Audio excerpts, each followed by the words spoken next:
അവൻ പിന്നെ അവസാനം ഈ സംഭവം ഡിസ്ക്ലോസ് ചെയ്തു. അവൻ പറഞ്ഞ് എനിക്കൊരു ജിന്നായിട്ട് ബന്ധമുണ്ട്. എങ്ങനെയാണ് ഇങ്ങനെ ഒരു ആശയത്തിലേക്ക് എത്തിപ്പെടുന്നത്? നൂറ എന്നുള്ളൊരു ഡിഫറെൻറ്റ് കൺസെപ്റ്റിലേക്ക് എങ്ങനെയാണ് എത്തിപ്പെടുന്നത്? അതായത് നമ്മളിപ്പോൾ നേരത്തെ കണ്ട ചിരിക്കുന്ന മുഖമൊന്നുമല്ല, ഒരു വല്ലാത്ത മുഖഭാവം. പക്ഷേ ജിന്നുമായ ഒരു അഭിമുഖം ഉണ്ടല്ലോ, മുസ്തഫ കഞ്ചൂർ പറഞ്ഞ ജിന്നോട് ഇത് ചോദിക്കുമ്പോൾ പറയുന്നുണ്ട് അങ്ങനെ ഒരിക്കലും നടക്കൂല. എങ്ങനെയാണ് ലോകത്തെ ജിന്നുകൾ നിയന്ത്രിക്കുന്നത് എന്നുള്ളത്, അതായത് മനുഷ്യനുൾപ്പെടുന്ന ലോകത്തെ എങ്ങനെ ജിന്നുകൾക്ക് നിയന്ത്രിക്കാൻ പറ്റുന്നു. ഇപ്പോൾ ഇങ്ങനത്തെ ജിന്നായാലും അല്ലെങ്കിൽ മരണത്തിന് ശേഷമുള്ള സംഭവമായാലും അപ്പോൾ അവർ ഇത് അനുഭവിച്ചിട്ടില്ലല്ലോ. അപ്പോൾ അവർക്കൊരു റിലാറ്റബിൾ ഗ്രൗണ്ട് കിട്ടാൻ ശരിക്കും എന്താ ചെയ്യല്? നമ്മൾ നമ്മൾക്ക് പരിചയമുള്ള കുറേ ആളുകളുടെ കുറേ നമ്മളെ നോവലിനും കഥാപാത്രത്തിനും വേണ്ട കുറച്ച് സാധനങ്ങൾ എടുത്തിട്ട് ഇങ്ങനെ ഒട്ടിച്ചിട്ടാണ് ഒരു കഥാപാത്രം ഉണ്ടാവുക, ക്ലാഷ് പോലെ. അജിനുവിനെ ജിന്നായിട്ട് പറയേണ്ടത്, ജിന്നിന് മാത്രമേ അങ്ങനെ പ്രണയിക്കാൻ കഴിയുള്ളൂ. അപ്പോൾ റൂമിൽ ചെന്നപ്പോൾ പൊട്ടിക്കാൻ പറ്റിയ എല്ലാ സാധനവും പൊട്ടിക്കെടുക്കുക. ഒരു പ്രണയിക്കുകയാണെങ്കിൽ ഭയങ്കര പ്രണയമായിരിക്കും. ഷല്ല എന്താന്നല്ലേ നമുക്ക് ആർക്കും മനസ്സിലാക്കാൻ പറ്റൂലല്ലോ, കാരണം നമ്മൾ അനുഭവിക്കാത്തൊരു അസ്തിത്വമാണ് അള്ളാഹ് എന്ന് പറയുന്നത്. പല സംസാരത്തിന്റെ ഇടയിലും പല ഇന്റർവ്യൂവിന്റെ ഇടയിലൊക്കെ ആയിട്ട് പറഞ്ഞ ഒരൊറ്റ സ്റ്റേറ്റ്മെന്റ് മാത്രം അങ്ങനെ കുറേ ആൾക്കാർ എടുത്ത് വെച്ചേക്കാം. അപ്പോൾ എല്ലാവരും പറഞ്ഞൊരു സംഭവം എന്ന് വെച്ചാൽ I sold my soul to the devil എന്നാ പറയുന്നത്.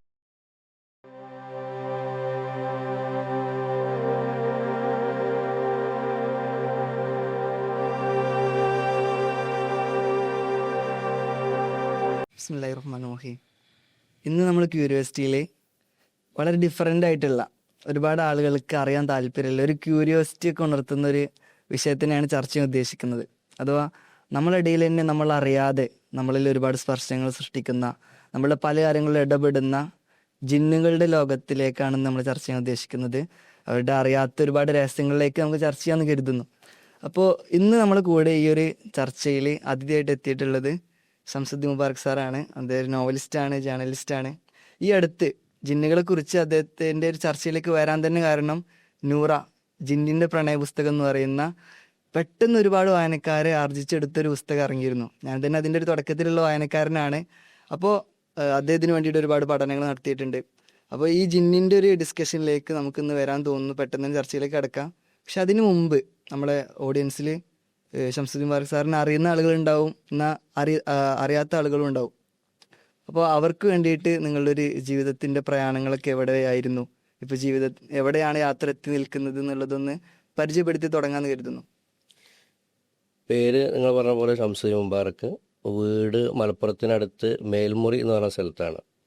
ഞാൻ പഠിച്ചതൊക്കെ ദാറുൽ ഹുദ ഇസ്ലാമിക് യൂണിവേഴ്സിറ്റിയിലാണ്, ചെമ്മാട്. അതിനുശേഷം പിന്നെ PG ജേർണലിസം ഡിപ്ലോമ ഒക്കെ എടുത്തു. അതിനുശേഷമാണ് ഞാൻ ഇപ്പോൾ വർക്ക് ചെയ്തുകൊണ്ടിരിക്കുന്ന മലയാള മനോരമയിൽ ഒരു ജേർണലിസ്റ്റായിട്ട് ചേർന്നത്. ഇപ്പം മലപ്പുറം യൂണിറ്റിൽ എൻ്റെ തസ്തികയുടെ പേര് ചീഫ് സബ് എഡിറ്റർ എന്നാണ്. മലപ്പുറത്ത് തന്നെയാണ് വർക്ക് ചെയ്യുന്നത്. ഇപ്പോഴും മലപ്പുറത്ത് ചീഫ് സബ് എഡിറ്ററായിട്ട് എൻ്റെ വർക്ക് തുടരുകയാണ്. അതാണ് എൻ്റെ ഒരു ഔദ്യോഗിക ജീവിതം. അങ്ങനെയാണ് എൻ്റെ ഒരു എഴുത്ത് ജീവിതം എന്ന് പറഞ്ഞാൽ, നമ്മൾ ചെറുപ്പത്തിൽ ഈ പറഞ്ഞതുപോലെ പഠനകാലത്തുള്ള വായന, അതിലൂടെ ഇങ്ങനെ എഴുത്തൊക്കെ വന്ന് അങ്ങനെ തുടർന്ന് നമ്മൾ ഒരു എന്താ പറയുക, ഒരു പുസ്തകം എന്നുള്ള രീതിയിലേക്ക് എത്തുന്നത് 2018-ലാണ്. 2018 ഞാൻ പാലക്കാട് വർക്ക് ചെയ്യുന്ന സമയത്താണ് മരണപര്യന്തം എന്ന് പറയുന്ന നോവൽ ഇറങ്ങുന്നത്. DC ബുക്സാണ് ഇറക്കിയത്. അതിപ്പോൾ കഴിഞ്ഞ മാസം അതിൻ്റെ 9ാമത്തെ പതിപ്പ് പുറത്തിറങ്ങി. പിന്നെ അതിനുശേഷം 2021-ലാണ് രണ്ടാമത്തെ നോവൽ ദാഇഷ് എന്ന് പറഞ്ഞിട്ട്, അത് മനോരമ ബുക്സാണ് പുറത്തിറങ്ങി. 3ാമത്തെ നോവലാണ് നിങ്ങൾ ഈ പറഞ്ഞ നൂറ ജിന്നിൻ്റെ പ്രണയ പുസ്തകം എന്ന് പറഞ്ഞ പുസ്തകം. അതിപ്പോൾ ഒരു മാസമായി ഇറങ്ങിയിട്ട്. അത് മാതൃഭൂമി ബുക്സാണ് പുറത്തിറക്കിയത്. അതാണ് നമ്മുടെ ഒരു എഴുത്തിൻ്റെയും ഒരു കരിയറിൻ്റെയും വഴി എന്ന് പറഞ്ഞാൽ അതാണ് സംഭവം. ഇപ്പം നൂറയൊക്കെ ഞാൻ മനസ്സിലാക്കുന്നത് നമ്മുടെ മലയാള വായനാനുഭവങ്ങളിൽ നിന്നൊരു വ്യത്യസ്തമായിട്ടുള്ള അനുഭവമാണ് നൂറയൊക്കെ സമ്മാനിക്കുന്നത്. കാരണം ഒരു ജിന്നിൻ്റെ ലോകമൊക്കെയാണ് അതിൽ ചർച്ച വിഷയമായിട്ട് വരുന്നത്. അപ്പോൾ എങ്ങനെയാണ് ഇങ്ങനെ ഒരു ആശയത്തിലേക്ക് എത്തിപ്പെടുന്നത്? നൂറ എന്നുള്ളൊരു ഡിഫറെൻറ്റ് കൺസെപ്റ്റിലേക്ക് എങ്ങനെയാണ് എത്തിപ്പെടുന്നത്? ഞാൻ എൻ്റെ എല്ലാ നോവലിനെയും, അതായത് നോവലുകളെ സമീപിക്കുമ്പോൾ പലപ്പോഴും എൻ്റെ മൈൻഡിലുള്ള ആദ്യത്തെ ചോദ്യം, ഇതാരെങ്കിലും പറഞ്ഞിട്ടുണ്ടോ എന്നുള്ളതാണ് എൻ്റെ ആദ്യത്തെ ചോദ്യം എന്ന് പറഞ്ഞത്. ഇനി അങ്ങനെ ആരെങ്കിലും പറഞ്ഞ കഥകളാണെങ്കിലും അല്ലെങ്കിൽ പ്രമേയങ്ങളാണെങ്കിൽ തന്നെ അത് എങ്ങനെ എൻ്റെ മാത്രം വഴിയായിട്ട് ഒരു വ്യത്യസ്തമായിട്ട് അവതരിപ്പിക്കുക. അപ്പോൾ മരണപര്യന്തം തന്നെ നിങ്ങൾക്കറിയാം, അത് മരണശേഷമുള്ള ജീവിതമാണ്. അതുപോലെ ലോക അവസാനമാണ്. എനിക്ക് തോന്നുന്നത് എൻ്റെ വായനയുടെ ഇതിലൊന്നും ഇതുവരെ വന്നിട്ടില്ല. അതായത് മരണശേഷമുള്ള ഒരു പിന്നെ തീം ഇതുവരെ ഒരു പൂർണ്ണമായിട്ടൊരു നോവൽ വന്നിട്ടില്ല എന്നാണ് ഞാൻ വിശ്വസിക്കുന്നത്. എൻ്റെ വായനയിൽ വന്നിട്ടില്ല. പിന്നെ അതേപോലെ ദായിഷ് വന്നപ്പോൾ അതിൻ്റെ പിന്നെ ടാഗ് ലൈനായിട്ട് മനോരമ ബുക്സ് തന്നെ കൊടുത്തത് IS കുറിച്ചുള്ള ആദ്യത്തെ നോവൽ എന്നുള്ളതാണ്. അപ്പം നമ്മൾ ഒരു വ്യത്യസ്തമായിട്ടുള്ള ആരും പറയാത്തൊരു കഥ എന്നുള്ളതാണ്. ഈ മൂന്നാമത്തെ തീം എന്തെഴുതണം എന്നിങ്ങനെ ആലോചിച്ചിരിക്കുന്ന സമയത്താണ് എൻ്റെ ഒരു സുഹൃത്തിൻ്റെ ഒരു കഥ ഞാൻ കേൾക്കുന്നത്. അവിടെ നിന്നാണ് ശരിക്കും പറഞ്ഞാൽ എനിക്കിതിൻ്റെ ഒരു തീപ്പൊരി എന്ന് പറയില്ല, ആദ്യത്തെ ഒരു തീപ്പൊരി കിട്ടുന്ന അവിടെ നിന്നാണ്. ഇവൻ്റെ കഥയാണ് യഥാർത്ഥത്തിൽ ഇങ്ങനെ ഇതൊരു നോവലാക്കിയാലോ, ഇതാരും പറയാത്തൊരു കഥയാണല്ലോ എന്നുള്ള ഇതിലേക്ക് എത്തുന്നത്. ജിന്നാണ് അല്ലെങ്കിൽ ജിന്നുമായി ബന്ധപ്പെട്ട സംഭവമാണ് എന്ന് അവനോട് പറയുകയും ഞാൻ ഇങ്ങനെയൊക്കെയാണ് ഈ നോവലിനെ പിന്നെ കൊണ്ടുപോകാൻ ഉദ്ദേശിക്കുന്നത് എന്നുള്ള രീതിയിൽ അവനോട് ഒരിക്കൽ സംസാരിക്കുകയോ ചെയ്തപ്പോൾ അവൻ ആദ്യമൊക്കെ ഇത് എന്നോട് ഇങ്ങനെ കേട്ട് വളരെ ക്യൂരിയോസിറ്റിയോട് കൂടി അവൻ ഇങ്ങനെ കേട്ടുകൊണ്ടിരിക്കുന്നതിൻ്റെ ഇടയിൽ ഇവൻ ഇടക്ക് ഞാൻ പഠിച്ചതിനേക്കാളും കൂടുതൽ ഇവൻ എന്നോട് ഇങ്ങനെ പറയാൻ തുടങ്ങി. അതായത് ഞാൻ ഇപ്പോൾ ജിന്നുകളുടെ സംസാര രീതി എങ്ങനെയാണ്, അവരുടെ ഭക്ഷണ രീതി എങ്ങനെയാണ്, അവരുടെ ലൈഫ് എങ്ങനെയാണ് എന്നൊക്കെ ഞാൻ അവന് പറഞ്ഞു കൊടുക്കുമ്പോൾ അവൻ അതിലേറെ എനിക്കിത് പറഞ്ഞു തരാൻ തുടങ്ങി. അപ്പം എനിക്ക് ഭയങ്കര അത്ഭുതം. ഇയാൾ പക്ഷെ അന്നൊന്നും പറഞ്ഞില്ല. പിന്നെ ഒരു തവണ ഇവിടെ വന്നപ്പോൾ വീണ്ടും എനിക്കൊരു ആകാംക്ഷയോടുകൂടി ഞാൻ അവനോട് ഇങ്ങനെ സംസാരിച്ചു. എന്താ എന്നെ ജിന്നിനെ കുറിച്ചൊക്കെ സംസാരിച്ചപ്പോൾ അവൻ അവസാനം ഈ സംഭവം ഡിസ്ക്ലോസ് ചെയ്തു.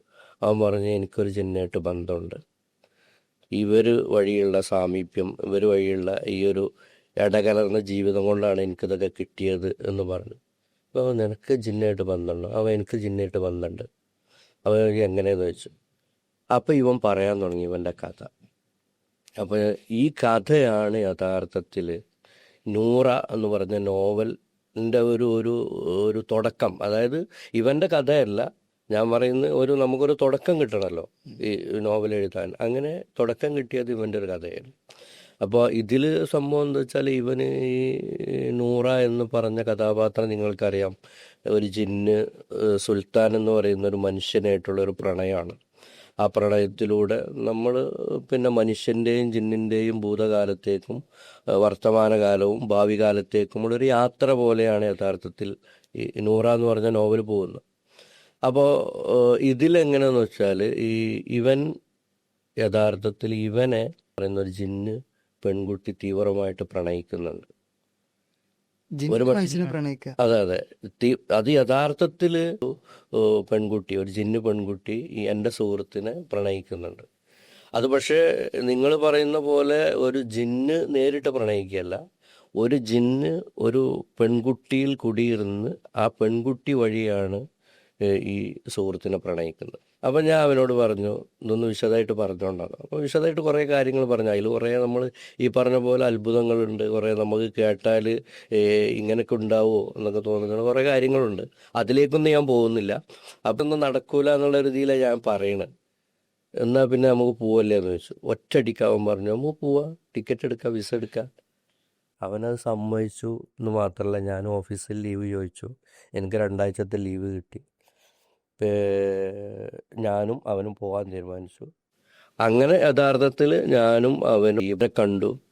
അവരെ കണ്ടപ്പോൾ ഒരുപാട് ഇൻസിഡൻസ് ഒക്കെ ഉണ്ടായിരുന്നു. അതായത് ഞങ്ങളവിടെ ചെന്നു.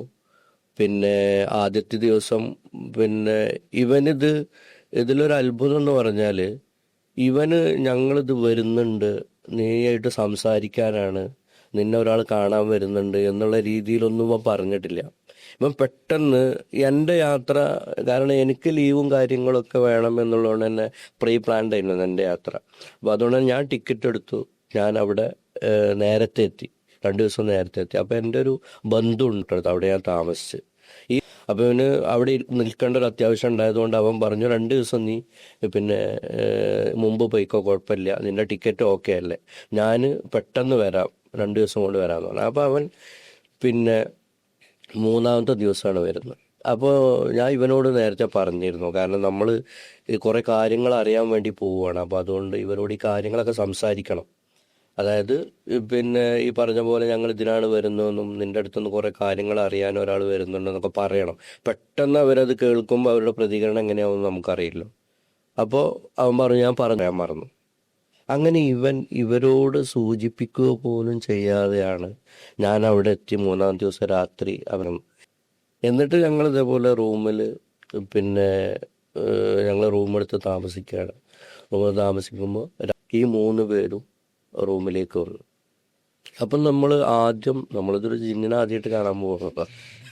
അപ്പോൾ ഞാൻ ദൂരത്തുനിന്ന്, കാരണം അത് പ്രത്യക്ഷപ്പെട്ട് കഴിഞ്ഞാൽ എങ്ങനെ പ്രതികരിക്കുന്നൊന്നും അറിയില്ല. പക്ഷെ ഇവൻ കുറേ സാധനങ്ങൾ എനിക്ക് പറഞ്ഞു തന്നിരുന്നു, മുൻകരുതൽ എന്നുള്ള നിലക്ക്.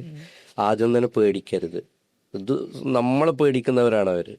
അതാണ് അതിൽ അവൻ പറഞ്ഞൊരു ഒരു ഒരു കീ പോയിന്റ്. അതാണ് ശരിക്കും അവർക്ക് നമ്മളെയാണ് പേടി, നമ്മളവരെ പേടിക്കേണ്ട ഒരു ആവശ്യമില്ല. അപ്പം ആ ഒരു ഇതിൽ നിന്നാൽ മതി.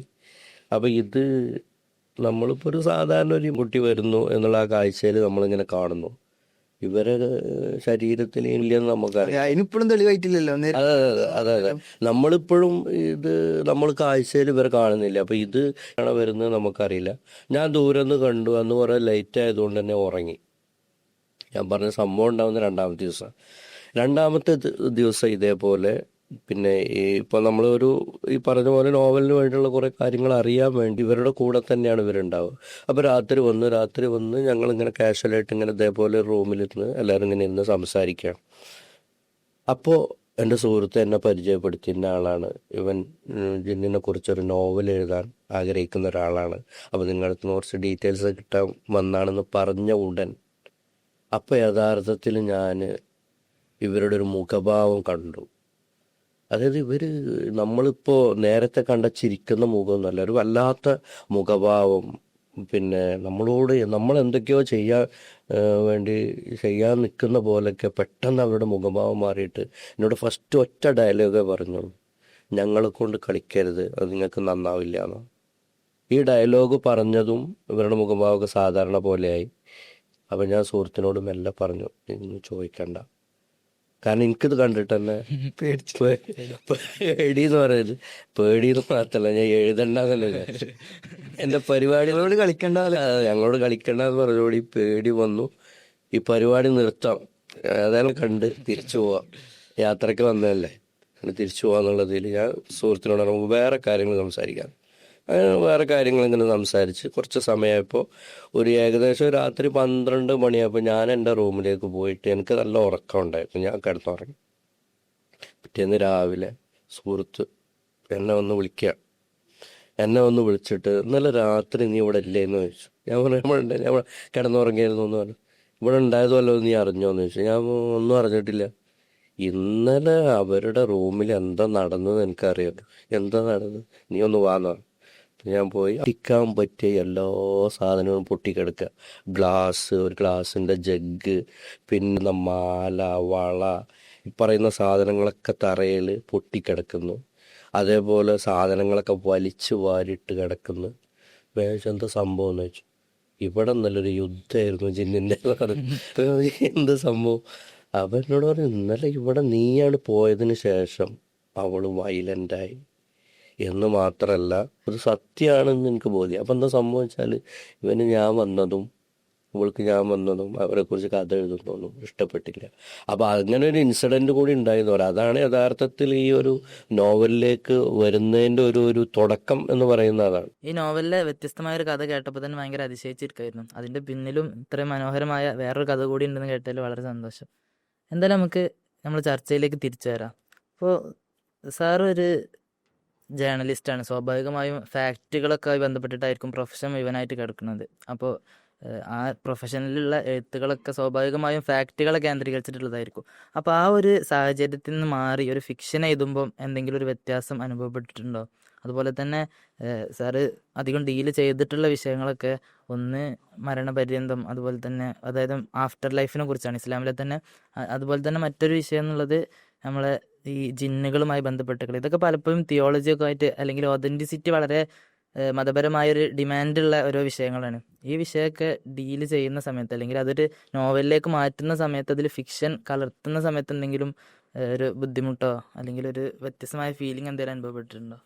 തീർച്ചയായിട്ടും ഉണ്ട്. അതായത് എൻ്റെ ഒരു ജോലിയും എൻ്റെ ഒരു ദിവസേനയുള്ള എൻ്റെ ഒരു കൈകാര്യം എന്ന് പറഞ്ഞാൽ ന്യൂസാണ്, വാർത്തകളാണ്. വാർത്തകൾ എന്ന് പറഞ്ഞാൽ ഫാക്ച്വൽ എന്നാണ് അതിന് പറയാം. അതായത് സത്യസന്ധമായിരിക്കണം വാർത്തകൾ. എന്നാൽ അതിന് നേരെ ഓപ്പോസിറ്റാണ് ഫിക്ഷൻ. സത്യസന്ധ അല്ല എന്നല്ല പറഞ്ഞു, പക്ഷെ നമ്മുടെ ഭാവന കൂടി കലരുന്ന ഒരു സാധനമാണ് നോവൽ എന്ന് പറഞ്ഞാൽ. അപ്പോൾ പിന്നെ മാത്രമല്ല, നമ്മൾ ഈ ഒരു ഫാക്ച്വലാണോ പിന്നെ നമ്മൾ കുറച്ചുകൂടി കാൽപ്പനികമായിട്ട് പറയുന്നതെന്ന് മാത്രമല്ല, ഈ എഴുത്ത് രീതി തന്നെ ഉണ്ടല്ലേ ഡിഫറൻ്റാണ്.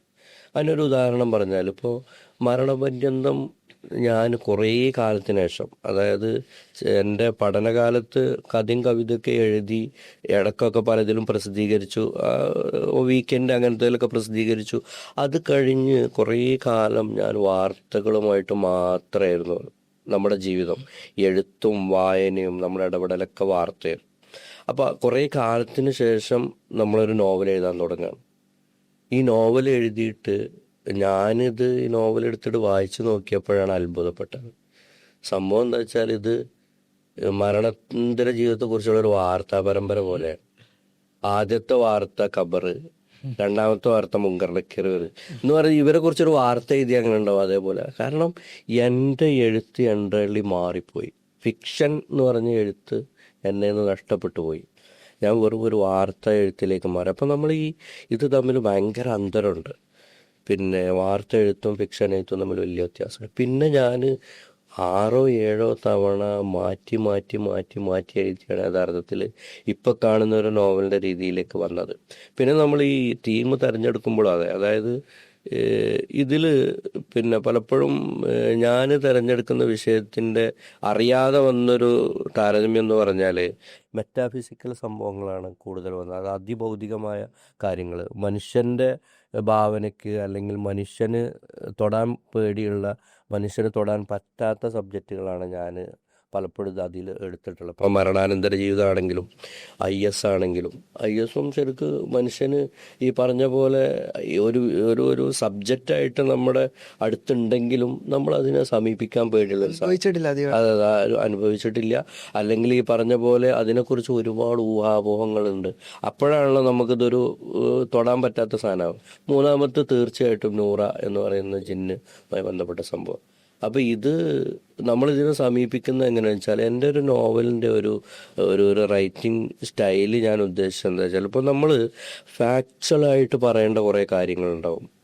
അത് നമ്മൾ ഫാക്ച്വലായി തന്നെ പറയാം.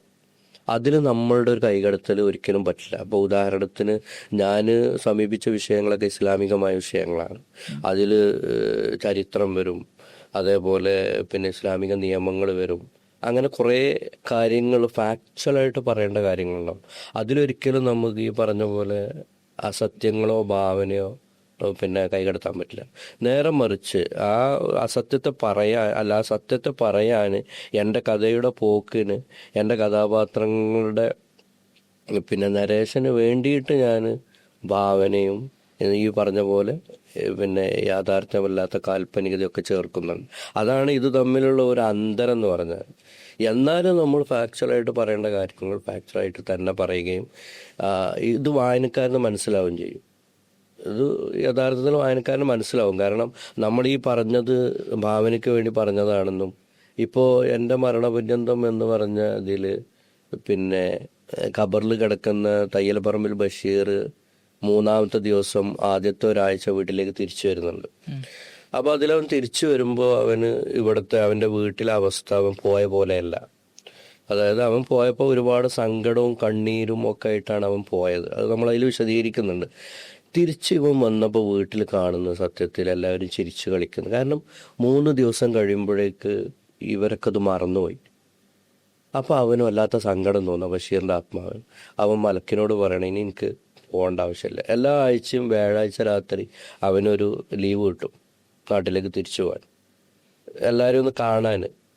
പക്ഷെ അവൻ പറഞ്ഞു, ആദ്യത്തെ ആഴ്ച കഴിഞ്ഞപ്പോൾ തന്നെ അവൻ പറഞ്ഞു, ഇനി എനിക്ക് ലീവ് വേണ്ട എന്ന് പറഞ്ഞിട്ട് അവൻ പിന്നെ പോകുന്നില്ല നാട്ടിലേക്ക്. പിന്നെ ഇവൻ കുറേ കാലം കഴിഞ്ഞ്, വർഷങ്ങൾ കഴിഞ്ഞിട്ട് അവന് വീണ്ടും ബഷീറിൻ്റെ ആത്മാവിന് തോന്നലാണ്, ഇനി ഒന്ന് നാട്ടിൽ പോയി തിരിച്ചു വന്നാൽ എങ്ങനെ ഉണ്ടാവും, ഒന്ന് കാണാമല്ലോ. അപ്പോൾ അവൻ മലക്കിനോട് വെറുതെ ചോദിക്കും, ലീവ് കിട്ടുന്ന ഉറപ്പൊന്നുമില്ല. മലക്കിനോട് ചോദിക്കും, എനിക്ക് കുറച്ച് ലീവ് തരുമോ, ഒന്ന് നാട്ടിൽ പോയി തിരിച്ച് ഞാൻ പെട്ടെന്ന് വരാം എന്ന് പറയും. അപ്പോൾ മലക്ക് ഇവൻ്റെ രജിസ്റ്റർ നോക്കുമ്പോൾ ഈ വ്യാഴാഴ്ച കൊടുക്കാനുള്ള കുറേ ലീവ് പെൻഡിങ് ആണ് അവൻ. പിന്നെ പുറത്തിറങ്ങിയിട്ടില്ല. പിന്നെ അവൻ പുറത്തിറങ്ങില്ല. അവന് അനുവദിക്കപ്പെട്ട ലീവ് തന്നെ കുറേ ഉണ്ട്. അപ്പം ഞങ്ങൾ ഓഫീസിൽ ഒരു കാഷ്വൽ ലീവ് കുറേ ലീവ്, അതെ, കോട്ട ഉണ്ട്. ഇത് വേറൊരു ലീവ് ഉണ്ട്, എൻകാഷ് ചെയ്യാൻ. ലീവ് കൊടുത്തിട്ട് കാശ് വാങ്ങുക. ഈ ലീവ് കൊടുത്തിട്ട് കൂലി വാങ്ങാൻ അവിടെ പറ്റൂല. അപ്പം അതുകൊണ്ട് തന്നെ ഈ സാധനങ്ങൾ ഈ മലക്ക് നോക്കിയപ്പോൾ കുറേ ലീവ് ബാക്കിയുണ്ട്. അപ്പോൾ മലക്ക് പറഞ്ഞു, എനിക്കൊരു 1.5-40 ദിവസമൊക്കെ നിൽക്കാനുള്ള ലീവ് നീ കാണുന്നുണ്ട്, അപ്പോൾ ഈ കാര്യം ചെയ്യും പൊക്കോ എന്ന് പറഞ്ഞ് വിടുന്നുണ്ട്. അപ്പോൾ ഇത് യാഥാർത്ഥ്യമാണോ, ഇത് കിതാബിലുള്ളതാണോ എന്ന് ചോദിച്ചാൽ ഇതില്ല. ഇത് സത്യത്തിൽ എൻ്റെ ഭാവനയാണ്. കാരണം അവനെ ലോകാവസാനത്തിൻ്റെ സമയത്ത് ബഷീറിനെ ഭൂമിയിലേക്ക് കൊണ്ടുവരേണ്ട എൻ്റെ ഒരു ആവശ്യമായിരുന്നു. അപ്പോൾ അതിനൊരു ക്രിയേറ്റ് ചെയ്തതാണ് ഈ സാധനം. അപ്പോൾ ഇങ്ങനെയുള്ള സാധനങ്ങൾ നമ്മൾ ഭാവനയായിട്ട് പറയും. എന്നാൽ അതിൽ ഈ പറയുന്ന അവൻ ഖബറിലേക്ക് പോകുന്നു, ഖബറിൽ മുൻകർണക്കർ ചോദ്യം ചെയ്യുന്നു, ചോദ്യത്തിന് നമുക്ക് കൂട്ടാൻ പറ്റില്ല. നീ 100 വായിച്ചിട്ടുണ്ടോയെന്നാണെന്ന് ചോദിക്കാൻ കൂട്ടാൻ പറ്റില്ല. അത് യാഥാർത്ഥ്യബോധത്തോടു കൂടി തന്നെ നമ്മൾ പറയണം. അപ്പം അതും നമ്മൾ ഫാക്ച്വലായിട്ട് പറയുന്നു. പിന്നെ ഇതില് എനിക്ക് തോന്നുന്നു ഇതേപോലത്തെ ഒരു ചലഞ്ചായിട്ട് ഞാൻ മനസ്സിലാക്കി. ഇപ്പൊ നിങ്ങൾ സംസാരത്തിൽ വന്നു അധികം മനുഷ്യർ തൊടാത്ത ഭാഗങ്ങൾ അല്ലെങ്കിൽ അവരനുഭവിക്കാത്ത തലങ്ങളാണ് നിങ്ങൾ ചർച്ച ചെയ്യുന്നത്. ശരിക്കും ഒരു മനുഷ്യന് പൊതുവെ ഒരു നോവൽ ഇഷ്ടപ്പെടുക നമുക്ക് കുറെ റിലേറ്റബിൾ ഗ്രൗണ്ട് കിട്ടുമ്പോഴാണ് എനിക്കത് റിലേറ്റബിൾ ആയി തോന്നുമ്പോഴാണ്. പക്ഷെ ഇപ്പൊ ഇങ്ങനത്തെ ജിന്നായാലും അല്ലെങ്കിൽ മരണത്തിന് ശേഷമുള്ള സംഭവമായാലും അപ്പൊ അവർ ഇത് അനുഭവിച്ചിട്ടില്ലല്ലോ. അപ്പൊ അവർക്കൊരു റിലേറ്റബിൾ ഗ്രൗണ്ട് കിട്ടാൻ ശരിക്കും എന്താ ചെയ്യല്? അതായത് ഇതിലൊക്കെ എന്താണെന്നറിയോ, 2 തരത്തിലാണ്. ഒന്ന്, നമുക്ക് അനുഭവിച്ച സാധനങ്ങളെ റിലേറ്റ് ചെയ്യുമ്പോൾ നമുക്ക് ആ കഥാപാത്രമായിട്ട് നമ്മൾ മാറും. അതൊരു നിങ്ങൾ പറഞ്ഞ ഒരു സംഭവമാണ്. രണ്ടാമത്തെ ഒരു സംഭവം എന്ന് പറഞ്ഞാൽ നമ്മൾ ഒരിക്കലും അനുഭവിക്കാത്ത അല്ലെങ്കിൽ നമുക്ക് അനുഭവിക്കാൻ സാധ്യതയില്ലാത്ത ഒരു സാധനത്തെ നമ്മൾ വായിക്കുമ്പോൾ നമ്മൾ നമുക്കൊരു ക്യൂരിയോസിറ്റി ബിൽഡ് ചെയ്യുന്നുണ്ട് നമ്മുടെ മനസ്സിൽ. എനിക്ക് തോന്നുന്നു നമ്മൾ ഈ പറഞ്ഞതുപോലെ അനുഭവിച്ച കഥാപാത്രമായിട്ട് നമ്മൾ മാറുന്നതിലേറെ എനിക്ക് തോന്നുന്നു നമുക്ക് ക്യൂരിയോസിറ്റി കിട്ടുക നമ്മൾ ഇത് എന്താണെന്നുള്ളൊരു ക്യൂരിയോസിറ്റിയാണ്. ശരിക്കും ഞാൻ എൻ്റെ ആ ഒരു എഴുത്തിലൊക്കെ ശരിക്കും ഈ ഒരു ക്യൂരിയോസിറ്റി വരുത്തുക എന്നുള്ളതാണ് പ്രധാനമായിട്ട്. പിന്നെ ഇതിൽ വരുന്നൊരു സാധനം എന്ന് പറഞ്ഞാൽ ഇപ്പം നമ്മൾ മരണപര്യന്തം ആദ്യത്തെ നോവൽ തന്നെ എടുക്കുക. ഈ മരണപര്യന്തത്തിന് നമ്മൾ മരണശേഷമുള്ള ജീവിതം പറയുകയാണെങ്കിലും ഈ ബഷീർ എന്ന് പറഞ്ഞ കഥാപാത്രത്തിൻ്റെ ജീവിതം നമ്മൾ പറയുന്നുണ്ട്. ബഷീറിൻ്റെ ഭാര്യയുണ്ട്, ബഷീറിൻ്റെ മകനുണ്ട്. ഈ പറയുന്ന ബഷീർ എന്ന് പറഞ്ഞാൽ എൻ്റെ അയൽവാസിയാണ്. ഇപ്പം പേര് മാറിയെന്നേ ഉള്ളൂ. യഥാർത്ഥത്തിൽ എൻ്റെ അതിൽ പറഞ്ഞ എൻ്റർലി അവൻ്റെ ജീവിതം, അവൻ്റെ ലൈഫ്, ഇതൊക്കെ ഒരു പ്രവാസി, എൻ്റെ യഥാർത്ഥത്തിൽ എൻ്റെ ഒരു അയൽവാസിയുടെ കഥയാണ് എന്ന് പറഞ്ഞാൽ ഈ സംഭവങ്ങളൊന്നുമില്ല. നമ്മൾ നമ്മൾക്ക് പരിചയമുള്ള കുറേ ആളുകളിൽ നിന്ന് കുറേ നമ്മളെ നോവലിനും കഥാപാത്രത്തിനും വേണ്ട കുറച്ച് സാധനങ്ങൾ എടുത്തിട്ട് ഇങ്ങനെ ഒട്ടിച്ചിട്ടാണ് ഒരു കഥാപാത്രം ഉണ്ടാവുക, ക്ലാഷ് പോലെ എന്ന് പറഞ്ഞ പോലെ. ഈ ബഷീർ എന്ന് പറഞ്ഞാൽ എനിക്കറിയുന്ന കുറേ കഥാപാത്രങ്ങളാണ്. അതിൽ ചിലപ്പോൾ നിങ്ങൾക്കറിയുന്ന കഥാപാത്രം ഉണ്ടാവും, നിങ്ങളുടെ അയൽവാസി ഉണ്ടാവും, നിങ്ങളുടെ ജ്യേഷ്ഠ ഉണ്ടാവും. ഈ നൂറയിൽ നമ്മളിങ്ങനെ വരുമ്പോൾ ഈ നൂറ എന്ന് പറയുന്ന പ്രധാന ക്യാരക്ടർ ഒരു ജിന്നാണെങ്കിലും സുൽത്താൻ എൻ്റെ നാട്ടിൽ മേൽമുറി താമസിക്കുന്ന ഒരാളാണ്. അവൻ നല്ല കലാകാരനാണ്. അവന് പിന്നെ എന്താ പറയുക, അവന് കാണുന്ന അവൻ്റെ സുഹൃത്തുക്കളൊക്കെ നമുക്ക് റിലേറ്റ് ചെയ്യാൻ പറ്റുന്ന ആളുകളാണ്. പിന്നെ ഒരു 100 വർഷം മുമ്പുള്ള പിന്നെ നേർച്ചയെക്കുറിച്ച് പറയുന്നുണ്ട്, ഇസ്ലാമികമായിട്ടുള്ള കലകൾ അവതരിപ്പിക്കുന്ന പറയുന്നുണ്ട്. അവൻ്റെ സുഹൃത്ത് ഇർഷാദിനെ കുറിച്ച് പറയുന്നുണ്ട്. അവൻ്റെ എന്താ പറയുക, അവൻ്റെ ശരീരത്തിൽ കയറിയ ജിന്നിനെ ഇറക്കാൻ വരുന്ന ഉസ്താദിനെ കുറിച്ച് പറയുന്നു. ഇതൊക്കെ നമുക്ക് ഒന്നല്ലെങ്കിൽ ഒരാളെ നമ്മളുടെ ജീവിതവുമായി നമുക്ക് റിലേറ്റ് ചെയ്യാൻ പറ്റുന്ന സാധനങ്ങളാണ്. അതെ. പിന്നെ ഞാനിപ്പോ ഈ ഡിസിഷൻ ഇങ്ങനെ കേട്ടപ്പോ എനിക്കൊരു സാധനം ഓർമ്മ വന്നു. ഇപ്പൊ അള്ളാഹിനെ കുറിച്ച് പറയും, അള്ളാഹിനെ കുറിച്ച് നമ്മളെ മതങ്ങൾ പറയണ്ടേ, പക്ഷെ അള്ളാഹ് എന്താന്നല്ലേ നമുക്ക് ആർക്കും മനസ്സിലാക്കാൻ പറ്റൂലല്ലോ. കാരണം നമ്മൾ അനുഭവിക്കാത്തൊരു അസ്തിത്വമാണ് അള്ളാഹ് എന്ന് പറയുന്നത്. പക്ഷെ നമ്മൾ ഈ ഖുറാനിലൊക്കെ അല്ലെങ്കിൽ ഖുറാനിൽ അള്ളാഹിന്റെ ഏത് പറയുന്നുണ്ട്, ഖുറാനിൽ അള്ളാഹിന്റെ വജ്ഹ് പറയുന്നുണ്ട്. ഇതിനെ വെച്ചിട്ട് ഇങ്ങനത്തെ ഒരു ഇന്റർപ്രിറ്റേഷൻ കണ്ടിരുന്നു. അഥവാ നമുക്ക് ഒരിക്കലും അള്ളാഹിനെ മനസ്സിലാവില്ല, കാരണം അത് നമ്മൾ അനുഭവിക്കാത്തൊരു വസ്തുവാണ്. അല്ലെങ്കിൽ വസ്തു എന്ന് പറയാൻ പറ്റൂല, അങ്ങനത്തെ ഒരു അസ്തിത്വമാണ്. അപ്പോൾ നമുക്ക് മനസ്സിലാക്കാൻ വേണ്ടിയിട്ട് കുറെ സാധനങ്ങൾ റിലേറ്റ് ചെയ്യാൻ വേണ്ടിയിട്ട് അള്ളാഹ് പറഞ്ഞതാണ് അള്ളാഹിന്റെ ഏത്. അഥവാ നമുക്ക് ഏത് ഉണ്ടല്ലോ, അപ്പൊ നമുക്ക് ഏത് വെച്ച് അള്ളാഹിനെ മനസ്സിലാക്കാൻ ഒരു അള്ളാഹിന്റെ പേഴ്സോണിഫൈ ചെയ്തിട്ടുള്ള ഒരു ഫോമാണ് ഖുറാൻ നമുക്ക് പറഞ്ഞിരുന്നത്. നമുക്ക് മനസ്സിലാവാൻ വേണ്ടിയിട്ടാണെന്നുള്ളൊരു സാധനം. അല്ല, അത് ഇതില് ഇപ്പൊ എനിക്ക് തോന്നിയൊരു സാധനം എന്ന് പറഞ്ഞാല് പല സാധനങ്ങളും ഈ മരണപര്യന്തത്തിന് വേണ്ടി നിങ്ങൾ പറഞ്ഞ പോലെ വായിച്ചപ്പോഴേ എനിക്ക് തോന്നിയ കുറേ സാധനങ്ങൾ. അതായത് ഈ നമ്മുടെ ഇതുണ്ടല്ലോ, എന്താണ് ദാമ്പത്തുല്ലാറിൽ ദാബത്തുലറിന് പല ഹദീസുകളിൽ, അതായത് ലൈഫായ ഹദീസുകളുണ്ടാവും, അതേപോലെ പല വിവരണങ്ങളുണ്ടാവും. ഈ സാധനങ്ങൾ പലതും ഞാൻ കൂട്ടി വെച്ചിട്ട് ഇതൊന്ന് വരച്ചു നോക്കി മനസ്സിൽ. അതായത് ഇന്ന ദാബത്തുലർ തന്നെ ഇങ്ങനെ വാലുള്ളത്, ഇങ്ങനെ കൊമ്പുള്ളത്, ഇങ്ങനെ മുഖമുള്ളത്, ഇങ്ങനെ സൗണ്ട് ഉള്ളത് എന്നൊക്കെ പറഞ്ഞു. ഞാൻ യഥാർത്ഥത്തിൽ ഈ സാധനങ്ങളൊക്കെ, അതായത് എല്ലാം വെച്ചിട്ടോ ഒന്നിങ്ങനെ വരച്ചു നോക്കി.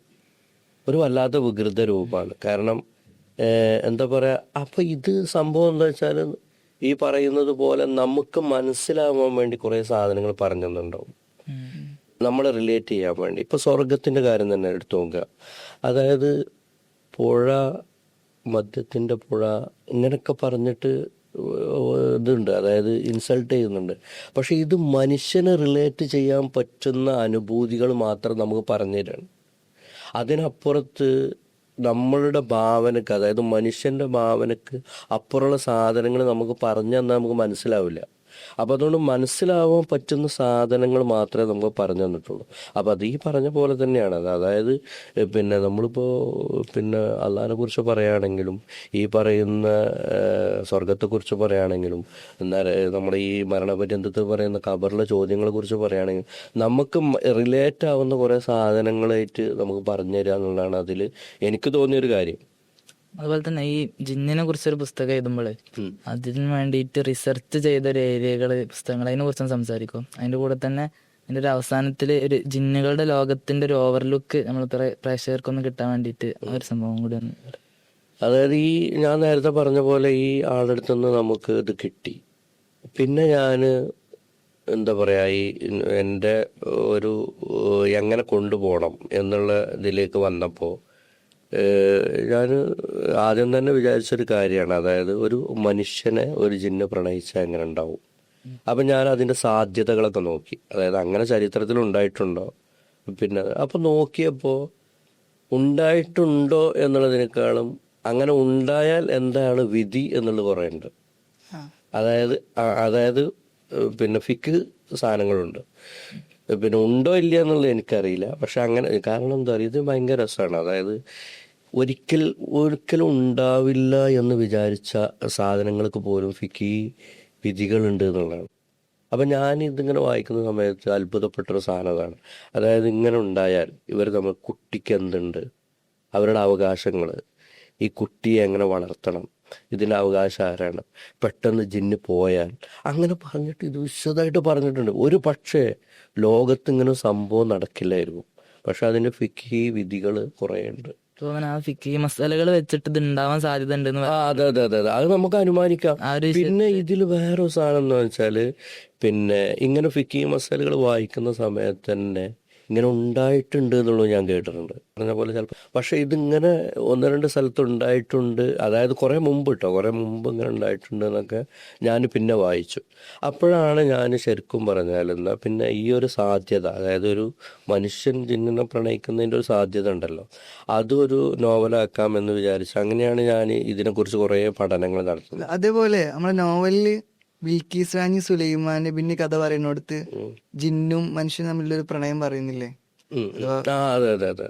അത് ശരിക്കും സുലൈമാൻ നബിയും ബിൽക്കീസ് ശരിക്ക് ഞാൻ ഇത് വായിക്കുന്നത് വരെ മനസ്സിലാക്കിയിരുന്നു ബിൽക്കീസ് മനുഷ്യരാന്നാണ്. എന്റെ ആദ്യത്തെ അനുഭവമാണ്, ഞാൻ അപ്പോഴാണ് അറിയണത്. അല്ല, ഇത് വേറെ ഒന്നുണ്ട്. നിങ്ങളെ അനുഭവമാണെങ്കിൽ നിങ്ങൾ അങ്ങനെ തന്നെ വെച്ചോ, കാരണം ഇത് ഉറപ്പില്ല. കാരണം ഇതിലെന്താ പറയുക, ഇതിൽ കുറേ ഈ കഥകൾക്കുള്ള ഒരു സാധനം എന്ന് പറഞ്ഞാൽ ഐതിഹ്യങ്ങൾക്കും ഇങ്ങനത്തെ സാധനം കുറേ ഇന്റർപ്രിട്ടേഷൻസ് ഉണ്ടാവും. അതിൽ നമുക്ക് നോവലിന് രസമുള്ള ഇന്റർപ്രിട്ടേഷനെ നമുക്ക് എടുക്കുള്ളൂ. കാരണം ഇവിടെ ബിൽക്കീസിനെ ജിന്നാക്കിയാൽ എനിക്ക് കഥ മുന്നോട്ട് പോകുള്ളൂ. അപ്പം ഞാൻ ഇന്റർപ്രിട്ടേഷൻ എടുക്കുക, എന്നാൽ വേറൊരാള് ശരിക്കും മനുഷ്യനാണ്. പക്ഷെ ജിന്നുമായ ഒരു അഭിമുഖം ഉണ്ടല്ലോ, മുസ്തഫ കഞ്ചൂർ പറഞ്ഞ ജിന്നോട് ഇത് ചോദിക്കുമ്പോൾ പറയണ്ട അങ്ങനെ ഒരിക്കലും നടക്കൂല, ഒറ്റയടിക്കാൻ നിഷേധിക്കാണ്. ഏത് കല്യാണം നടക്കില്ല? ബിൽക്കിസ് രാജ്ഞിന്റെ പിതാവും മാതാവും തമ്മിൽ എന്തോ അപ്പൊ അങ്ങനെ ഒരു സംഭവം നടക്കൂല, അതിനൊരു കുട്ടി പിറക്കൂല എന്നാണ് മുസ്തഫ കഞ്ചൂർ അവിടെ പറയുന്നത്. അതേപോലെ തന്നെ നോവല് ശ്രദ്ധിച്ചൊരു സംഭവം ഉണ്ട്, നമ്മളെ മറ്റേ ഇമ്രുൽ ഖൈസില്ലേ, മനുഷ്യനെ മജ്നുവിനെ ജിന്നായിട്ട് വരേണ്ടി ഒരു ജിന്നിന് മാത്രമേ അങ്ങനെ പ്രണയിക്കാൻ കഴിയുള്ളൂ എന്ന്. അതായത് അതെന്താ സംഭവം എന്നറിയാം. അതായത് നമ്മളൊരു പ്രണയത്തിന്റെ ഏറ്റവും വലിയ ഒരു ഒരു ഒരു ഉദാഹരണമായിട്ട് പറയൽ ഉമ്രുൽ കൈസിനെ കുറിച്ചാണ്. കൈസ് ലൈല പ്രണയം എന്നുള്ളതാണ്. അത് യഥാർത്ഥത്തിൽ നടന്നിട്ടുണ്ടോ എന്നുള്ളത് വരെ ചർച്ചാ വിഷയമാണ്. പക്ഷെ നമ്മളൊരു സിമ്പൽ അതാണ്.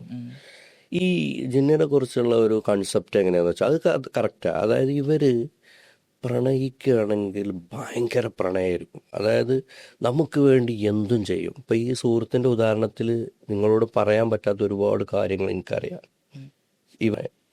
എന്നാൽ നേരെ ഓപ്പോസിറ്റാണ് അതിൻ്റെ ശത്രുത എന്ന് പറയുന്നത്. അവർക്ക് എന്തെങ്കിലും ഒരു ശത്രുത മനുഷ്യനോടോ അല്ലെ ജിന്നിനോട് തന്നെ തോന്നിക്കഴിഞ്ഞാൽ അവരെ നശിപ്പിക്കുന്നാണ് പറയുന്നത്. അപ്പം ഞാനിങ്ങനെ ആലോചിച്ചപ്പോൾ നമ്മുടെ ഒരു ഫിക്ഷനിലാണെങ്കിലും നമ്മുടെ കഥകളിലാണെങ്കിലും ഏറ്റവും വലിയ പ്രണയത്തിൻ്റെ ഒരു സിമ്പൽ എന്ന് പറഞ്ഞാൽ മുൾക്കൈസാണ് അല്ലേ. അപ്പം ഞാനതിനാണ് ജിന്നാക്കിയതാണ്. കാരണം ഒരു മനുഷ്യൻ ഇങ്ങനെ പ്രണയിക്കാൻ കഴിയില്ല. ഇത്രയും തീവ്രമായിട്ട് പ്രണയിക്കണമെങ്കിൽ അത് ജിന്നേ ആവുള്ളൂ. പിന്നെ ഇത് ഞാനാക്കിയല്ല കേട്ടോ, ഇങ്ങനെയും ഈ പറഞ്ഞ പോലെ ഇൻ്റർപ്രിട്ടേഷൻസ് ഉണ്ട്. ഞാനിത് വായിച്ച കൂട്ടത്തിൽ പറയുന്നുണ്ട് ഇത് ജിന്നായിരുന്നു എന്നും. അങ്ങനെ ഈ ജിന്ന് ആയതുകൊണ്ടാണ് മനുഷ്യനേക്കാൾ കൂടുതൽ ഇവനെ പ്രണയിക്കാൻ കഴിഞ്ഞതെന്നും. ഈ കൈസ് ഭ്രാന്തനായിട്ട് മരുഭൂമിയിലൂടെ ആരുമില്ലാതെ ഒറ്റക്ക് ഭ്രാന്തനായിട്ട് കുറേ കാലം അലഞ്ഞു നടക്കുകയെന്നു ലൈല എന്ന് വിളിച്ചിട്ട്. അങ്ങനെ അവൻ അറിയാതെ, അതായത് ഭക്ഷണമില്ല ഒന്നുമില്ലാതെ അറിയാതെ മരിച്ചു പോയതാണെന്നൊക്കെ പറയുന്നത്. അപ്പോൾ അത് ഈ പറഞ്ഞ പോലെ എന്താ പറയുക, നമ്മൾ ഇത് നോവലിനുള്ളൊരു സുഖം എന്താ അറിയോ, നോവലിനുള്ള ഏറ്റവും പ്രധാനപ്പെട്ട സുഖം എന്ന് പറഞ്ഞാൽ നമുക്കിഷ്ടമുള്ള സാധനങ്ങൾ മാത്രം എടുത്താൽ മതി, നമ്മളെ കഥയ്ക്ക് വേണ്ട. രണ്ടാമത്തെ ഒരു സുഖം എന്ന് പറഞ്ഞാൽ ആളുകൾക്കിത് സത്യമാണെന്ന് ചോദിച്ചാൽ സത്യമാണെന്ന് വിശ്വസിക്കാം, അതല്ല സത്യമല്ലേ എന്ന് ചോദിച്ചാൽ സത്യമല്ല എന്ന് നോക്കാം. കാരണം അത് നോവലിസ്റ്റിൻ്റെ ഭാവനയാണെന്നുള്ള രീതിയിലും പറയാം. അതാണ് അതിൻ്റെ ഒരു നമ്മുടെ ഒരു നരേഷൻ്റെ ഒരു സുഖം അതാണ്. പറഞ്ഞ ഈ ഒരു സംഭവത്തിൽ എനിക്ക് നോവലായിട്ട് കണക്ട് ചെയ്യാൻ പറ്റിയൊരു സംഗതി എന്താ വെച്ചാല്, ഇപ്പോൾ ആയിഷാറിനെ ആ പെൺകുട്ടിന്റെ ഒരു പഠനം ഒക്കെ പറഞ്ഞല്ലോ ജിന്നൊരിക്കലും, അത് നമ്മള് നോവലിലും അങ്ങനെ ഒരു സംഭവം പ്രതിപാദിക്കണ്ടല്ലോ. പരീക്ഷയ്ക്ക് എഴുതാൻ പോകുമ്പോ അമീർ റസ്താം എന്ന് പറഞ്ഞ സംഭവം അതിലത് പറയുന്നുണ്ട്. അതായത് ഇവനൊരു തമാശ രൂപയുടെ പറഞ്ഞു കൊടുക്കുകയാണ്. അതായത് ഇവർ എന്തും ചെയ്തു തന്നിട്ടുണ്ട് എന്നുള്ളതിന് പറയാണ്. പക്ഷെ സെൽമക്ക് അറിയില്ലായിരിക്കും. ഞാനതിൽ പറയുന്നില്ല. പക്ഷേ സെൽമ നല്ല റാങ്ക് കിട്ടി നല്ല പരീക്ഷയിൽ ജയിക്കുന്നുണ്ട്. എന്നിട്ട് ഇവൻ പറഞ്ഞു കൊടുക്കണത് ആരെ പറഞ്ഞു കൊടുത്തെന്ന് അറിയോ? അതായത് ഇവർക്കിപ്പോൾ എന്താ വെച്ചാൽ ഒരു പരീക്ഷ ആള് വരിക എന്നുള്ളതോ വേണമെങ്കിൽ ആ പരീക്ഷ തന്നെ എഴുതി കൊടുക്കാം. പക്ഷെ അവിടെ ചെയ്യുന്നത് എന്താ വെച്ചാൽ ചോദ്യങ്ങളൊക്കെ നോക്കിയിട്ട് ഉത്തരം പറഞ്ഞു കൊടുക്കുകയാണ്. അപ്പോൾ ഈ നമ്മൾക്ക് അദൃശ്യമായിട്ടുള്ള പല സാധനങ്ങളും ഇവർക്ക് നമുക്ക് ചെയ്തു തരാൻ പറ്റും എന്ന് പറഞ്ഞാൽ, ഇപ്പം നമ്മൾ സ്നേഹിക്കുന്ന ഒരു ജിന്ന് നമുക്ക് എല്ലാം ചെയ്തു തരുന്നൊന്നുമില്ല. അവർ എല്ലാം നമുക്ക് ചെയ്തു തരുന്നൊന്നുമില്ല. അതായത് നമ്മൾ അവർക്ക് വേണ്ട ആവശ്യങ്ങൾ നിറവേറ്റാൻ കുറേ സാധനങ്ങൾ നമുക്ക് വേണ്ടി വരും. ഇപ്പോൾ ഉദാഹരണത്തിന് ഈ അമീർ ഹസൻ സെൽമയെ പ്രണയമാണ്. അപ്പോൾ ഈ സെൽമയുടെ പ്രണയം നിലനിന്ന് പോകണമെങ്കിൽ അവരുടെ പഠനം നടക്കണം. എപ്പോഴും ഒരു തെറ്റിദ്ധാരണ എന്ന് പറഞ്ഞാൽ മനുഷ്യരെക്കാളും ഭയങ്കര കഴിവുള്ള ആളുകളാണ് ജിന്നുകൾ. അവർക്ക് എന്താ പറയുക, പെട്ടെന്ന് ഒരു ബിൽഡിംഗ് ഒക്കെ ഉണ്ടാക്കാൻ പറ്റും. അല്ലെങ്കിൽ ഈ പറഞ്ഞ പോലെ പെട്ടെന്ന് മക്കയിലും മദീനയിലൊക്കെ പോയി ഒരു സെക്കൻഡ് കൊണ്ട് പോയി വരാൻ പറ്റും. ഭയങ്കര അത്ഭുതമായിട്ടൊക്കെ. പക്ഷേ എൻ്റെ ഒരു വായനയെന്ന് മനസ്സിലായത് യഥാർത്ഥത്തിൽ അത് തന്നെയാണ്. അത് ശരിക്കും പറഞ്ഞ ഒരു അത്ഭുതമല്ല. അതായത് ഞാനൊരു ചെറിയൊരു ഉദാഹരണത്തിൽ പറഞ്ഞുതരാം. അതായത് നമ്മളിപ്പോൾ ഒരു ലഡു, ഒരു മഞ്ഞ ലഡു കൈ പിടിച്ച് ഇങ്ങനെ പോവുകയാണ് നോക്കുക. ഇവിടുത്തെ ഈ റൂമിലൂടെ ഒക്കെ നടന്നു പോവുക. കുറേ ഉറുമ്പുകൾ നമ്മൾ കാണുന്നുണ്ട്. ഒരു 1000 ഉറുമ്പുണ്ടെന്ന് വിചാരിച്ചോ. ഈ 1000 ഉറുമ്പെന്ന് ഒരാൾ പറയണം, കണ്ടടാ ഒരു മനുഷ്യൻ പോണ കണ്ടോ, എന്താ അവൻ്റെ ശക്തിയിലെ. നമ്മുടെ ഒരു 10,000 ആൾക്ക് പിടിക്കാൻ പറ്റുന്ന ലഡു ആയിട്ടാണ് പോണത്, ഒരു കയ്യിൽ ഒരു വിഷയമില്ലാതെ. അതേപോലെയാണ് സംഭവം. അതായത് അവരെ സംബന്ധിച്ച് ഇത് വലിയ അത്ഭുതമാണ്. കാരണം അവരുടെ സൃഷ്ടിപ്പ് അവരെന്തിനാണ് നിശ്ചയിച്ചത് അതിൻ്റെ ആ ഒരു കഴിവിനപ്പുറമാണ്, എത്രയോ വലിയതാണ്. അതേപോലെ മനുഷ്യന് ഇവിടെ ഇടപെടാനുള്ള സൃഷ്ടിപ്പ്, അവർക്ക് ജീവിക്കാനുള്ള കഴിവൊക്കെ പടച്ചവൻ തന്നിട്ടുണ്ട്. അതിനേക്കാളും എത്രയോ വലുതാണ് ജിന്നിന്. അതെന്താണെന്ന് വെച്ചാൽ ജിന്നിൻ്റെ സൃഷ്ടിപ്പ് അങ്ങനെയാണ്, ജിന്നിന് അത് ആവശ്യമുണ്ട്. അപ്പം ഇവർ ഇത് ഇപ്പോൾ ഉദാഹരണത്തിന് ചില ജ്യോതിഷികളൊക്കെ പെട്ടെന്ന് നമ്മളോട് ഇപ്പോൾ എന്തെങ്കിലും മിസ്സിങ് ആയ സാധനങ്ങളൊക്കെ നമ്മൾ മാല പോയി, ചില ജ്യോതിഷികൾ പെട്ടെന്ന് പറയും നിങ്ങൾ കിടക്കുന്ന കട്ടിലിന് താഴെ ഒരു പെട്ടിയില്ല, അതിൽ പോയി നോക്കിയാൽ കിട്ടും എന്നൊക്കെ പറയും. അപ്പോൾ നമ്മൾ സത്യത്തിൽ പോയി നോക്കിയാൽ അവിടുന്ന് കിട്ടും. അല്ലെങ്കിൽ ഇപ്പോൾ നിങ്ങൾ കഴിഞ്ഞ ഒരു 60 വർഷം മുമ്പ് നിങ്ങൾ പറഞ്ഞ ഒരു കാര്യം ഞാൻ പറഞ്ഞുതരാമെന്ന് പറഞ്ഞിട്ട് പ്രവചിക്കും, സാധനങ്ങൾ പ്രവചിക്കും, 60 വർഷം മുമ്പുള്ള കാര്യം. അപ്പോൾ ഇത് നമ്മൾ ഇയാൾ ഭയങ്കര സിദ്ധിയുള്ള ആളാണല്ലോ എന്നൊക്കെ പറയും. പക്ഷെ ഇതെന്താ സംഭവിച്ചാൽ ഇയാളെ കൂടെയുള്ള ജിന്ന് പറഞ്ഞു കൊടുക്കുകയാണ്. അപ്പം എന്താ വെച്ചാൽ ഈ ജിന്നിൻ്റെ ആയുസ് ദൈർഘ്യമേറിയത് 700, 800, 1000, 1500 വർഷമൊക്കെ. നമ്മളെ സംബന്ധിച്ചിടത്തോളം നമ്മുടെ 40 വർഷമാണ് അവരുടെ ഒരു 800, 1000 കൊല്ലമൊക്കെ. അപ്പോൾ അവർക്കതൊരു വിഷയമല്ല. ഇവർ ഈ 40 കൊല്ലം മുമ്പല്ല, ഇവർ ഈ 100, 200 വർഷം മുമ്പ് ഇവിടെ നടന്ന സംഭവങ്ങൾ ഇവർ നേരിട്ട് കണ്ടിട്ടുണ്ട്. അത് ഇവർ പറഞ്ഞു തരാണ്. പിന്നെ ഇപ്പോൾ ഒരു സാധനം, നിങ്ങളുടെ സുഹൃത്ത് ഇപ്പോൾ ഒരു ഹോട്ടലിൽ ഭക്ഷണം കഴിക്കുകയാണ്, ഒന്ന് വിളിച്ചു നോക്കിയെന്ന് പറയും. അപ്പോൾ ഇയാൾ വിളിച്ചു നോക്കുമ്പോൾ സുഹൃത്ത് പറയും, ആടാ ഞാൻ ഇവിടെ ഹോട്ടലിൽ ഭക്ഷണം കഴിച്ചുകൊണ്ട് എങ്ങനെ നിങ്ങൾക്ക് മനസ്സിലായി? അതൊക്കെ എനിക്കറിയാം. ഇത് സംഭവം എന്ന് വെച്ചാൽ ഇവൻ്റെ കൂടെയുള്ള ജിന്നിന് സെക്കൻഡുകൾ മതി അവിടെ പോയി തിരിച്ചു വരാൻ. അപ്പം നമ്മൾ ഈ ലഡുവിൻ്റെ കാര്യം പറഞ്ഞ പോലെ തന്നെയുള്ളൂ. അതൊരു അവരെ സംബന്ധിച്ചൊരു അത്ഭുതമല്ല. അവരെ സംബന്ധിച്ച് അവരുടെ റുട്ടീൻ, അവരുടെ യഥാർത്ഥ ജീവിതം ജീവിക്കുക. പക്ഷെ അത് നമ്മളൊരു മനുഷ്യൻ എന്നുള്ളത് നമുക്ക് നോക്കിക്കാണുമ്പോൾ ഭയങ്കര അത്ഭുതമാണ്. നമ്മൾ ഈ മഷിട്ട് നോക്കാന്ന് പറയുന്ന സംഭവമൊക്കെ ചിലപ്പോൾ അങ്ങനെ ജിന്ന് എന്തെങ്കിലും ആയിരിക്കും. അതെ ഇതിൽ ഇതെന്ന് വെച്ചാൽ ജിന്നിൻ്റെ സംഭവത്തിൽ ഞാൻ മനസ്സിലാക്കിയ കേട്ടോ, അതിൽ തെറ്റും ഇതൊക്കെ ഉണ്ടാകും. കാരണം നമ്മളിപ്പോൾ ജിന്ന് എന്ന് പറഞ്ഞാൽ ജിന്നോളജിയിൽ വലിയ PhD നേടിയ ആളൊന്നുമല്ല. നമ്മൾ ഈ നോവലിന് വേണ്ടി കുറേ സാധനങ്ങൾ വായിച്ചു, നോവലിന് വേണ്ടി കുറച്ച് സാധനങ്ങൾ എടുത്തു വെച്ചു എന്ന് മാത്രമേ ഉള്ളൂ. പക്ഷെ എൻ്റെ വായനയിൽ കിട്ടിയൊരു സാധനം എന്ന് പറഞ്ഞാൽ 2 തരമുണ്ട്. ഇപ്പം മനുഷ്യന്മാരുള്ള പോലെ തന്നെ എല്ലാവരിലും ഉണ്ട്. അതായത് മനുഷ്യന്മാരിലുള്ള പോലെ സ്ത്രീയും പുരുഷനും ഓഫ് കോഴ്സ് ഉണ്ട്. അതേപോലെ നല്ലയും ചീത്തമുണ്ട്.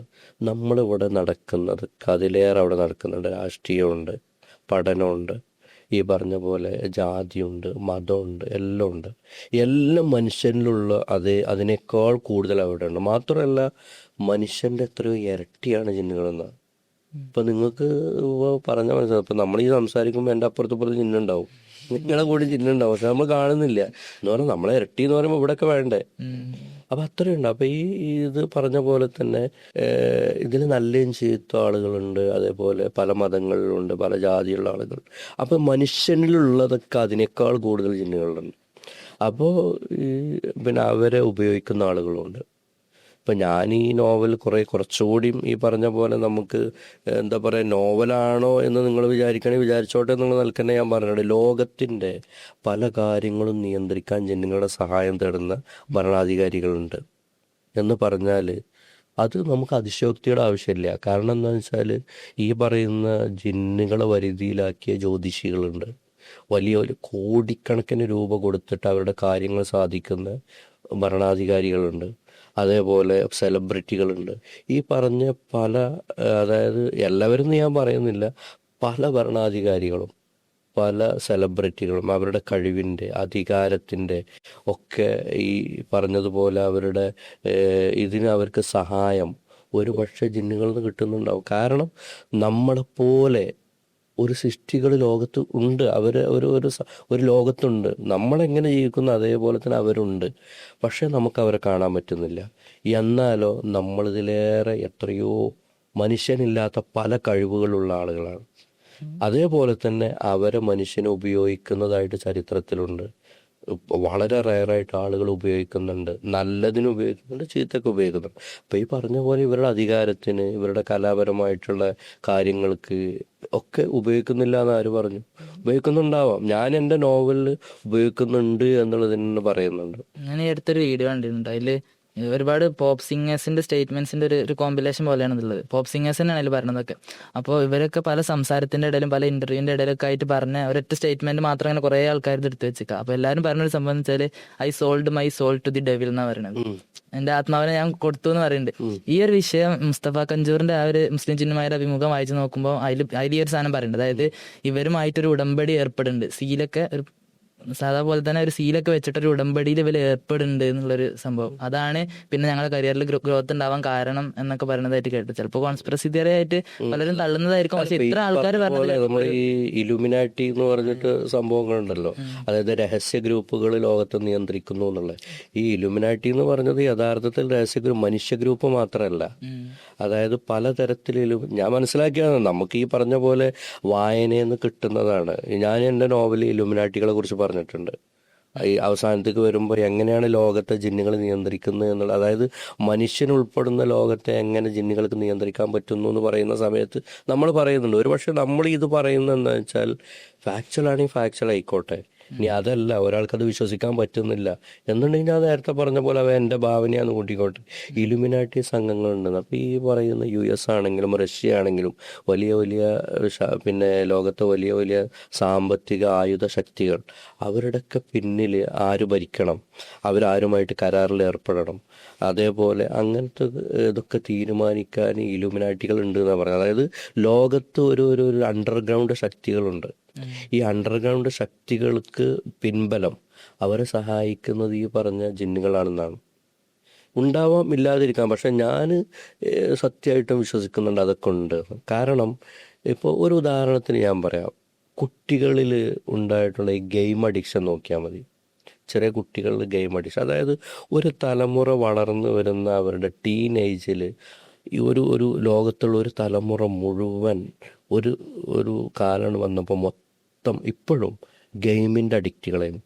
ആദ്യം ബ്ലൂ വെയിൽ എന്ന് പറഞ്ഞിട്ടൊരു സാധനം വന്നു, പിന്നെ ഫ്രീ ഫയർ വന്ന്, അങ്ങനെ കുറേ സാധനങ്ങൾ. അതായത് കുട്ടികൾ തുടങ്ങിക്കഴിഞ്ഞാൽ അവസാനിപ്പിക്കാൻ പറ്റാത്ത, എന്നാൽ കുറേ അക്രമോത്സുകമായ അക്രമങ്ങളും ബോംബാക്രമണങ്ങളും, അതായത് കീഴ്പ്പെടുത്തുന്ന രീതിയിലുള്ള കുറേ കണ്ടൻ്റുള്ള ഗെയിമുകൾ കുറേ വന്നു.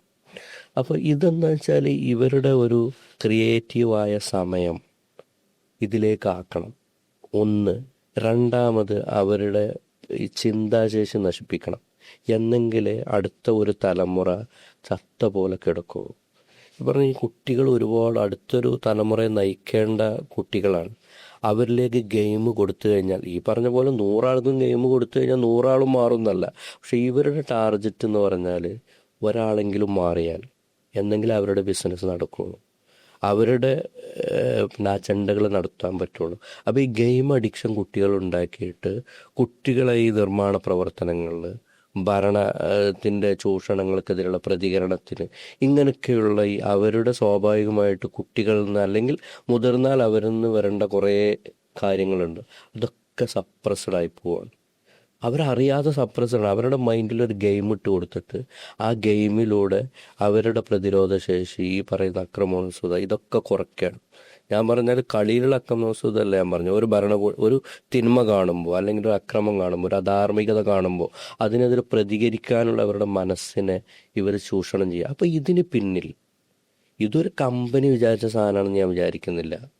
കാരണം ഒരു ബ്ലൂ വെയിൽ എന്ന് പറയുന്ന അല്ലെങ്കിൽ ഈ പറയുന്ന ഫ്രീ ഫയർ എന്ന് പറയുന്ന ഈ കമ്പനിയുടെ അജണ്ട അല്ല അത്, മറിച്ച് ഒരു രഹസ്യ ഗ്രൂപ്പ്, ഇലുമിനാറ്റി എന്ന് പറയുന്ന ഒരു രഹസ്യ ഗ്രൂപ്പ് ഈ അടുത്ത ഒരു തലമുറയെ ഷണ്ഡീകരിക്കാൻ വേണ്ടിയിട്ട് ചെയ്യുന്ന വലിയ ഒരു ഗൂഢപദ്ധതിയുടെ ഭാഗമാണ്. അതിൽ പലതും ഉണ്ട്. ഒരു ഉദാഹരണം ഞാൻ ഈ ഗെയിമിൻ്റെ കാര്യം പറഞ്ഞു എന്നുള്ളൂ. ഇതിന് പിന്നിലും ഈ പറയുന്ന പോലെ ചീത്ത ജിന്നുകളുണ്ട്.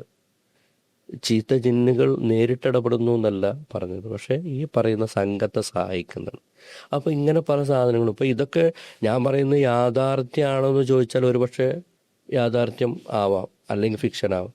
ഇതേപോലെ തന്നെ ഇവരെ സഹായിക്കുന്ന ഗ്രൂപ്പുകളുണ്ട്. അതായത് ഈ പറയുന്ന ഇങ്ങനത്തെ ഇലുമിനാറ്റി സംഘങ്ങളെ സഹായിക്കുന്ന ജിന്നുകളെ തിരിച്ച് ഈ സംഘങ്ങൾ ഭയങ്കരമായിട്ട് സഹായിക്കുന്നുണ്ട്. അപ്പോൾ ഇവർക്ക് ഈ ജിന്നുകളുടെ ഭക്ഷണം എന്ന് പറഞ്ഞാൽ ഗന്ധാണ് അവരുടെ ഭക്ഷണം. അപ്പോൾ അവർക്ക് ഈ രക്തത്തിൻ്റെ ഗന്ധം ചീത്ത ജിന്നുകൾക്ക് ഭയങ്കര, ഇപ്പം നമ്മൾ കുഴിമന്തി എന്നൊക്കെ പറഞ്ഞ പോലെയാണ് അവർക്ക് ഈ ഗന്ധം എന്ന് പറഞ്ഞാൽ. അവർക്കും പറഞ്ഞ പോലെ വൈവിധ്യങ്ങൾ ഉണ്ടാവുമല്ലോ അവരുടെ ഫുഡിൽ.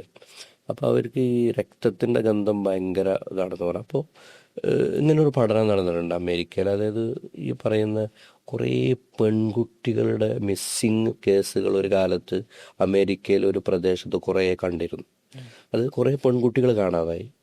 അവർ എവിടെ പോയെന്ന് പിന്നെ ഒരിക്കലും അറിഞ്ഞിട്ടില്ല. അപ്പോൾ ഇതിനെക്കുറിച്ച് വേറൊരു തരത്തിലുള്ളൊരു പഠനത്തിൽ പറയുന്നത് ഈ കുട്ടികളെ മുഴുവൻ ഇലുമിനാറ്റി സംഘങ്ങൾ കൊണ്ടുപോയിട്ട് അവരെ ഈ നൈറ്റ് പാർട്ടികളിൽ രക്തമൊലിപ്പിച്ച് കൊന്നു എന്നാണ് പറയുന്നത്. സത്യമാണോന്നും അറിയില്ല, നുണയാണോന്നും അറിയില്ല. പക്ഷെ നമ്മൾക്ക് സത്യമാണ് എന്ന് നമുക്ക് തോന്നാൻ പറ്റുന്ന കുറേ കാര്യങ്ങൾ ഇതിലുണ്ട്. ഇപ്പം നിങ്ങൾക്കറിയാം ബർമുഡ ട്രയാങ്കിൾ എന്ന് പറഞ്ഞ സംഭവം. അതിനെക്കുറിച്ച് ശാസ്ത്രം ഒരു സാധനം പറയുന്നുണ്ട്, പക്ഷെ ഇങ്ങനെയൊരു നരേഷനുണ്ട് എന്ന് പറഞ്ഞാൽ ബർമുഡ ട്രയാങ്കിൾ എന്ന് പറയുന്നത് ജിന്നുകളുടെ ഒരു കേന്ദ്രമാണ്. അതായത് ഇവരേറ്റവും കൂടുതലുള്ളത് കടലിൽ, ജിന്നുകൾ ഏറ്റവും കൂടുതലുള്ളത് കടലിൽ, മലകളിൽ, കാടുകളിൽ, അതേപോലെ ഒറ്റപ്പെട്ട പ്രദേശങ്ങളിലാണ് അവർ കൂടുതലുണ്ടാവുക. അപ്പോൾ അതിൽ തന്നെ കടലിൽ തന്നെ മനുഷ്യൻ്റെ സഞ്ചാരമില്ലാത്ത സ്ഥലത്താണ് അവരുടെ ഒരു ഹെഡ് ക്വാർട്ടേഴ്സ് പോലെയാണ് ബർമുഡ ട്രയാങ്കിൾ എന്ന് പറയുന്നത്. അപ്പോൾ ഈ ബർമുഡ ട്രയാങ്കിളിൽ ഇവർ അവർക്ക് ഭംഗം വരുന്ന സാധനങ്ങൾ വന്നു കഴിഞ്ഞാൽ അവർ നശിപ്പിക്കും. ഈ ബർമുഡ ട്രയാങ്കിളിൻ്റെ മുകളിലൂടെ പറന്ന പല വിമാനങ്ങളും ദുരൂഹ സാഹചര്യത്തിൽ അപ്രത്യക്ഷമായത് അത് യഥാർത്ഥത്തിൽ ഉണ്ടായിട്ടുണ്ട്. ഇപ്പോൾ ഒരു മലേഷ്യൻ വിമാനത്തിൽ എനിക്ക് തോന്നുന്നത് 180, അതായത് അറൗണ്ട് 200ഓളം യാത്രക്കാരുമായിട്ട് ആ വിമാനം എവിടെ പോയി എന്ന് ആർക്കും അറിയില്ല ഇപ്പോഴും. അപ്പോൾ ഈ വിമാനത്തിൻ്റെ അവശിഷ്ടങ്ങൾ കണ്ടെത്താനോ, അല്ലെങ്കിൽ ഈ പറഞ്ഞ അതിൻ്റെ റഡാറിന്ന് അതിൻ്റെ ഇത് കിട്ടാനോ, അല്ലെങ്കിൽ പിന്നെ ഇത് പറയില്ല ഓറഞ്ച് ബ്ലാക്ക് ബോക്സ്, ആ ബ്ലാക്ക് ബോക്സ് കണ്ടെത്താനോ ഒന്നും ഇതുവരെ കഴിഞ്ഞിട്ടില്ല. അതിനെക്കുറിച്ച്, അതായത് ഇതിൽ പോയി ഈ മലേഷ്യ വിമാനം എവിടെ പോയി എന്ന് അറിയാൻ വേണ്ടിയിട്ട് തന്നെ 7ഓളം സംഘങ്ങൾ പിന്നെ പഠനം നടത്തിയിട്ടുണ്ട്. ഒരുപാട് രാജ്യങ്ങൾ ഇൻവോൾവ് അതെ, പല രാജ്യങ്ങളും അതിൽ ഇൻവോൾവ് ആയി. അതായത് ഇവർക്ക് കഴിയാത്തത് പല രാജ്യങ്ങളും ഇൻവോൾവ് ചെയ്ത് അതായത് സംയുക്തമായിട്ട് വരെ നടത്തിയിട്ടുണ്ട്. പറ്റിയിട്ടില്ല പുതിയ കാലത്ത്. ഞാൻ ആലോചിക്കണത് ഇത്രയും നമ്മളെ ഇടയിൽ ഇടപെടേണ്ടത് നിങ്ങൾ പറയുന്നു, ഇത്രയും പല വിഷയങ്ങളില്. പക്ഷെ എന്നിട്ട് എന്തുകൊണ്ട് മനുഷ്യനെ അവരെ കണ്ടെത്താൻ കഴിഞ്ഞില്ല? അല്ലെങ്കിൽ സയൻസിനും ഇതുവരെ അങ്ങനത്തെ ഒരു പ്രൂവ് വന്നില്ല. അല്ല, ഞാൻ പറയുന്നത് ഇത്രയും ഇടപെടുന്നു എന്ന് പറഞ്ഞാല് നമ്മളെ ഡേ ടു ഡേ ലൈഫിൽ മനുഷ്യൻ്റെ ഇതിൽ ഇടപെടുന്നു എന്നുള്ള ഞാൻ പറയുന്നില്ല. അതായത് ഞാൻ പറയുന്നത് എന്താ വെച്ചാൽ നമ്മുടെ കൂടെ ഉണ്ട്. ഞാൻ എൻ്റെ ആമുഖത്തിൽ പറയുന്നുണ്ട്, അതായത് നമുക്ക് ചുറ്റും നമ്മൾ കാണുന്നത് മാത്രമല്ല ജീവികളുള്ളത്, നമ്മൾ കേൾക്കുന്ന ശബ്ദമിശ്രങ്ങൾ മാത്രമല്ല അന്തരീക്ഷത്തിലുള്ളത് എന്ന തിരിച്ചറിവിൽ നിന്നാണ് ഞാൻ നൂറയ്ക്ക് പിന്നാലെ പോകുന്നത്. ഞാൻ ആമുഖത്തിൻ്റെ ആദ്യത്തെ വരി അതാണ്. അപ്പോൾ ഞാൻ പറഞ്ഞത് ഇവർ നമ്മളെ മനുഷ്യനായിട്ട് ഇപ്പം നമ്മൾ ജിന്നിൽ ഇടപെടുന്നുണ്ടോ? ഇല്ല. അതേപോലെ തന്നെ ഇടപെടലേ ഉള്ളൂ. അതായത് അവർ നമ്മളെ ഡേറ്റ ഇങ്ങനെ, പക്ഷേ ചില ആളുകൾ ഇതിൽ പിന്നെ അതായത് മനുഷ്യനപ്പുറമുള്ള ശക്തി വേണം എന്ന് വിചാരിച്ചിട്ട് ഇടപെടുന്ന ടീമുകളെ കുറിച്ചാണ് ഞാൻ പറഞ്ഞ ഇലുമിനാറ്റി ടീമുകൾ, അതേപോലെ ജ്യോതിഷികൾ. ഈ ഡെവിൾ വർഷിപ്പേഴ്സ് എന്ന് പറഞ്ഞാണ്ട് ഒരു ടീം തന്നെ അല്ലേ, ഒരു കുറെ അത് കൂടെ ഉണ്ട് എന്നൊക്കെയുള്ള വാർത്തകൾ യൂറോപ്പിലൊക്കെ. പിന്നെ ഇതിൽ വേറെ ഒന്നുണ്ട്. ഇതിൽ ഈ ചില സ്ഥലങ്ങളിലൊക്കെ ജിന്നുകളെ പിന്നെ ദൈവമാണെന്ന് കരുതി ആരാധിക്കുന്നവരുണ്ട്. അതായത് അത് നമ്മുടെ പ്രാചീന കാലം മുതലേ ഉണ്ട്. ഇപ്പം ഈ നമ്മുടെ ഇതുണ്ടല്ലോ, അതായത് നമ്മുടെ പ്രാചീന സംസ്കാരങ്ങൾ, മൊസപ്പൊട്ടേമിയ, ഹാരപ്പ, നമ്മൾ പലപ്പോഴും ആലോചിച്ചൊരു സാധനമാണ് ആ കാലത്തുള്ള അവരുടെ നിർമ്മാണ പ്രവർത്തനങ്ങൾ, അവരുടെ കൃഷി രീതികൾ. ഇതൊന്നും ആദിമ മനുഷ്യർ, അതായത് അന്നത്തെ ഒരു കാലത്ത് ഇല്ലാത്ത കുറേ പിന്നെ നിർമ്മാണ ആർക്കിടെക്ചർ ആണെങ്കിലൊക്കെ അങ്ങനെ ഒരു അത്ഭുതകരമായ കുറേ സാധനങ്ങൾ അവരുടെ ജീവിതത്തിലുണ്ട്. പിരമിഡ്സ്, അതൊക്കെ പിരമിഡ് ആണെങ്കിലും അവരുടെ കൃഷി, ജലസേചനം, ഈ സാധനങ്ങൾ. അപ്പം അവർക്ക് ഇത് എവിടെ നിന്ന് കിട്ടി ഈ ടെക്നോളജി സാധനങ്ങൾ? അപ്പം പറയുന്നത് അവർ കൂടെ ജിന്നുണ്ടായിരുന്നു, അവരെ സഹായിച്ചും ജിന്നുകളായിരുന്നു. മാത്രമല്ല പിന്നെ നമ്മൾ നോക്കുമ്പോൾ കാണാം ഇവരുടെ പല ദൈവങ്ങളും ജിന്നുകളായിരുന്നു എന്നുള്ളത്. അപ്പം അവരെ സഹായിച്ച ആളുകൾ അവർ തിരിച്ചും സഹായിക്കായിരുന്നു എന്നുള്ള രീതിയിൽ ചരിത്രം പറയുന്നുണ്ട്. അപ്പം അങ്ങനെയും ഈ പറഞ്ഞ പോലെ മനുഷ്യൻ ദൈവമായിട്ട് കാണുന്ന ആളുകളും ഉണ്ട്. അതിപ്പോഴും ഉണ്ട് കേട്ടോ. ചില സ്ഥലങ്ങളിലൊക്കെ ഇപ്പം നമ്മൾ ഈ പറയുന്ന അവർ ജിന്ന് എന്നുള്ള രീതിയിലാവില്ല പറയുന്നത്, അവർ ഭൂതം അല്ലെങ്കിൽ ഗന്ധർവൻ, ആ ഒരു കൺസെപ്റ്റിലായിരിക്കും അവർ കാണുന്നത്. പക്ഷെ ഓൾ ഇൻ ഓൾ ഇതന്നെയാണ് സംഭവം, ജിന്ന് എന്ന് പറയുന്ന സാധനം. ഇപ്പൊ ഇതില് നമ്മളിങ്ങനെ ചർച്ച ചെയ്ത് വരുമ്പോ ഇപ്പൊ നമ്മളിങ്ങനെ കുറെ പറഞ്ഞു, ചിലപ്പോ ജിന്നുകൾ പ്രവർത്തിച്ചതാകാം. നമുക്ക് ചിലപ്പോ ഒരു ഭൗതികപരമായിട്ടുള്ള വിശദീകരണങ്ങളിലുള്ള പല കാരണങ്ങൾക്കും ആണെങ്കിൽ പിന്നിൽ ജിന്ന് ഉണ്ടാകാന്ന് പറഞ്ഞു. പക്ഷേ നമ്മൾ ഈ പൊതുവെ മനുഷ്യന്മാരുടെ ഒരു മെന്റാലിറ്റിയിൽ ഇപ്പോൾ ഈ ആധുനികപരമായിട്ടുള്ള മനുഷ്യന്മാരൊക്കെ അധികം ആൾക്കാർക്കും ഇങ്ങനത്തെ വിശ്വാസങ്ങളൊക്കെ ഒരു സൂപ്പർസ്റ്റീഷ്യസ് ആണ് അവരുടെ മനസ്സിൽ. പക്ഷെ എനിക്ക് ഇങ്ങനെ ഈ വിഷയത്തിനെ കുറിച്ച് ഞാൻ ഈ നോവൽ വായിക്കുമ്പോഴും ഇതിൽ പല സംഭവങ്ങൾ നമ്മുടെ ഇടയിൽ സ്ഥിരമായിട്ട് നടക്കാൻ സാധ്യതയുള്ള സംഭവങ്ങളാണ്. ഇപ്പോൾ ഞാൻ ജസ്റ്റ് ഒരു ഉദാഹരണം പറയുകയാണെന്നുണ്ടെങ്കിൽ, ഇപ്പോൾ നമ്മൾ ഖുറാനിൽ ഇങ്ങനെ ഒരു സാധനം പറയുന്നുണ്ട്, അഥവാ നക്ഷത്രങ്ങള് പലപ്പോഴും ജിന്നുകൾ എറിയാൻ വേണ്ടിയിട്ട് ഉപയോഗിച്ചിരുന്നു, വാൽനക്ഷത്രങ്ങളൊക്കെ. പക്ഷെ ഇത് പൊതുവെ ബാക്കിയുള്ള നമ്മളെ കളിയാക്കി വേണ്ടി ഉപയോഗിക്കുന്ന ഒരു സാധനമാണ്. കാരണം അതിൻ്റെ ഒരു നാച്ചുറൽ എക്സ്പ്ലനേഷൻ ഉണ്ട് അതെങ്ങനെ പ്രവർത്തിക്കുന്നു എന്നുള്ളതിന്. പക്ഷെ ഇവിടെ ഉള്ളൊരു പ്രശ്നം എന്ന് പറഞ്ഞാൽ ഇവർ ചെയ്യുന്നൊരു കാര്യം എന്ന് പറഞ്ഞാൽ ഇങ്ങനെ ഒരു സയന്റിഫിക് എക്സ്പ്ലനേഷന് ഒരു വസ്തുവിന് വരുന്നതോട് കൂടെ ഒരു ബാക്കിയുള്ള എക്സ്പ്ലനേഷനുകളൊക്കെ ഉണ്ട് ഒഴിവാക്കുന്നു. അഥവാ ഇപ്പോൾ നക്ഷത്രങ്ങൾ ഇവിടെ എങ്ങനെയാണ് പ്രവർത്തിക്കുന്നതെന്ന് സയൻസിന് എങ്ങനെ ഹൗ എന്ന് എക്സ്പ്ലെയിൻ ചെയ്യാൻ പറ്റിയാൽ പിന്നെ അതിനപ്പുറത്തേക്ക് ഒരു ജിന്ന് അതിന് വേണമെങ്കിൽ ജിന്നിനെ അറിയാൻ വേണ്ടി അത് ഉപയോഗിച്ചു എന്നുള്ളത് അവർ അതിനെ അവർ അംഗീകരിക്കൂല, അതിന് ടോളറേറ്റ് ചെയ്യൂല അവർ. ഇപ്പോൾ ഇതിലുള്ളൊരു പ്രശ്നം എന്ന് പറഞ്ഞാൽ ഇപ്പോൾ നമ്മൾ അതേപോലെ ഈ ഒരു സാധനത്തിന് മനസ്സിലാക്കി കൊടുക്കാൻ വേണ്ടി ഞാൻ ഈ സംശയം നന്നായി ഉണ്ടായിരുന്നു. ഞാനിതിനെ കുറിച്ച് ചോദിച്ച് കുറച്ച് ആൾക്കാർ സംശയം ചോദിച്ച് ഞാൻ മനസ്സിലാക്കിയപ്പോൾ എനിക്ക് കിട്ടിയൊരു ഉത്തരമാണ്. അപ്പോൾ എന്നോട് ഇങ്ങനെ ഒരാൾ പറഞ്ഞു, അപ്പോൾ എന്താ പറയുക, ഒരു കുട്ടിക്ക് ചായ ഉണ്ടാക്കി കൊടുക്കുക. അപ്പോൾ ഒരു സയൻസ് അതിനെക്കുറിച്ച് നിരീക്ഷിക്കുകയാണെന്നുണ്ടെങ്കിൽ സയൻസ് പറയാ ഹൗ എങ്ങനെയാണ് ചായ ഉണ്ടാക്കണത്, ഇങ്ങാലിൻ്റെ ഇൻഗ്രീഡിയൻസ് ആണ് ഇടുന്നത്, ഇങ്ങനെയാണ് പാചകം ചെയ്യുന്നതെന്ന് പറയും. അപ്പോൾ സയൻസ് ഇങ്ങനെ കൊടുത്തു വേണമെങ്കിൽ സയൻസ് പറഞ്ഞു പറയാം. പക്ഷെ ഇതിൻ്റെ അപ്പുറത്തേക്ക് ഇതിന് ഒരുപാട് എക്സ്പ്ലനേഷൻസ് ഉണ്ട്. അഥവാ ഉമ്മയുടെ ഒരു സ്നേഹത്തിൽ നിന്ന് കുട്ടിക്ക് കൊടുത്തതാവാം, വാത്സല്യത്തിൽ നിന്ന് കൊടുത്തതാകാം, ഇനി അള്ളാനക്ക് നിന്ന് കൂലി കിട്ടാനാകാം. ഇന്നത്തെ റിലീജിയസ് എക്സ്പ്ലനേഷൻ ഉണ്ട്, റൊമാൻറ്റിക് എക്സ്പ്ലനേഷൻസ് ഉണ്ട്. അപ്പോൾ സയൻസിന്റെ ഒരു തലത്തിൽ നിന്ന് മാത്രം ഇതിന് വായിക്കുമ്പോഴാണ് പല ആളുകൾ ഇന്നത്തെ കാര്യങ്ങളൊക്കെ നമ്മൾ ഇതുവരെ സംസാരിച്ച കാര്യങ്ങളൊക്കെ നെഗറ്റീവ് എന്നുള്ളൊരു കറക്റ്റ്. അതായത് നമ്മളിപ്പോ ശാസ്ത്രത്തിന്റെ ഒരു വിഷയം എന്ന് പറഞ്ഞാൽ അവര് ഈ പറഞ്ഞ തിയറി ആണ്ട് ആപ്റ്റ് ചെയ്യാണ്. അപ്പൊ ആ തിയറിക്ക് പുറത്ത്, ആ കളത്തിന് പുറത്തുള്ളതൊന്നും ഇല്ല എന്നുള്ളൊരു കൺസെപ്റ്റിലേക്ക് മാറാണ്. അതിന്റെ ഒരു പ്രശ്നമാണ്. കാരണം നമ്മൾ മനസ്സിലാക്കുന്നത് ആ തിയറിയോടൊപ്പം അതിന്റെ കുറേ സാധ്യതകളാണ്. മതത്തിന്റെ സാധ്യത, സാമൂഹികമായ സാധ്യത, സ്നേഹത്തിന്റെ സാധ്യത. നിങ്ങളിപ്പോൾ ഈ ചായകുടിയുടെ കാര്യം പറഞ്ഞ പോലെ തന്നെ നമ്മൾ ശരിക്കും പറഞ്ഞാൽ ശാസ്ത്രത്തിന്റെ കണ്ണിലൂടെ മാത്രം നോക്കിയാൽ പലതും നമുക്ക് ഈ പറഞ്ഞ പോലെ ഉൾക്കൊള്ളാൻ കഴിയില്ല. നേരെ മറിച്ച് നമ്മൾ ശാസ്ത്രത്തെ നമ്മൾ ഓഫ് കോഴ്സ് നമ്മൾ ഉൾക്കൊള്ളണം. ഞാൻ പറഞ്ഞ് ഇപ്പം നമുക്ക് നമ്മുടെ വിശ്വാസങ്ങൾക്കും മതത്തിനും എതിരല്ലാത്ത ശാസ്ത്രങ്ങളെ നമുക്ക് ഉൾക്കൊള്ളാവുന്നേ ഉള്ളൂ, ഉൾക്കൊള്ളും വേണം. പക്ഷെ അതിനപ്പുറത്തേക്ക് അത് തന്നെയാണ് അൾട്ടിമേറ്റ് സത്യം, അതിനപ്പുറത്തേക്ക് ഒന്നുമില്ല എന്നുള്ള ആ ഒരു കൺസെപ്റ്റ് ഉണ്ടല്ലോ, അത് യഥാർത്ഥത്തിൽ ശരിയല്ല. അതിനപ്പുറത്തേക്കുള്ള സാധ്യതകളാണ്, അല്ലെങ്കിൽ അതിനപ്പുറത്തേക്കുള്ള സത്യത്തിലുള്ള സാധ്യതകളാണ് മതം പറയുന്നത്. അപ്പോൾ ആ സാധ്യത കൂടി കാണണം എന്നുള്ളതാണ്.